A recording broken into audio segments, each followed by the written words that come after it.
Just as it's good advice to break down a complex task into multiple subtasks that are much simpler, you know what they say, simplicity is the ultimate sophistication, the same holds true for complex prompts that you intend to send to your GPT.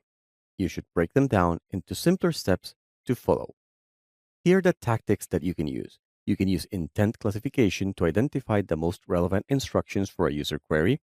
For dialogue applications that require very long conversations, summarize or filter previous dialogue, and summarize long documents piecewise and construct a full summary recursively.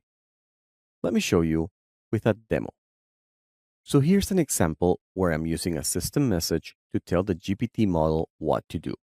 I'm telling it that it will be presented with customer service inquiries, and the task is to categorize each query into a primary category and a secondary category.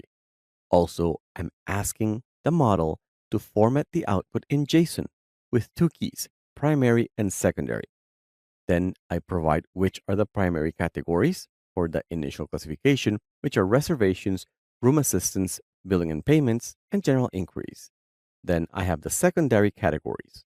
For example, these are the ones for reservation, room booking, reservation changes, group reservations, cancellation, and refunds, and then the others for the other primary categories. So now when I type in a request, which will most likely come from a guest, it's going to do this classification. I want my money back. It was classified as billing and payments, disputes, and refunds. That's pretty good, actually. Imagine how much code you would need to write to determine what type of query your user was giving you. This is really good for a chatbot. Now the room is dirty. This is room assistance, maintenance, and repairs. That was classified pretty good as well.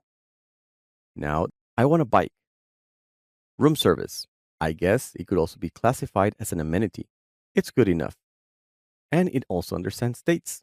I need to move things 1 week ahead. It's reservations, reservation changes. Actually, this one is impressive because I didn't mention the reservation at all. As you can see, if you break down a complex task into multiple steps, a GPT model can do amazing things.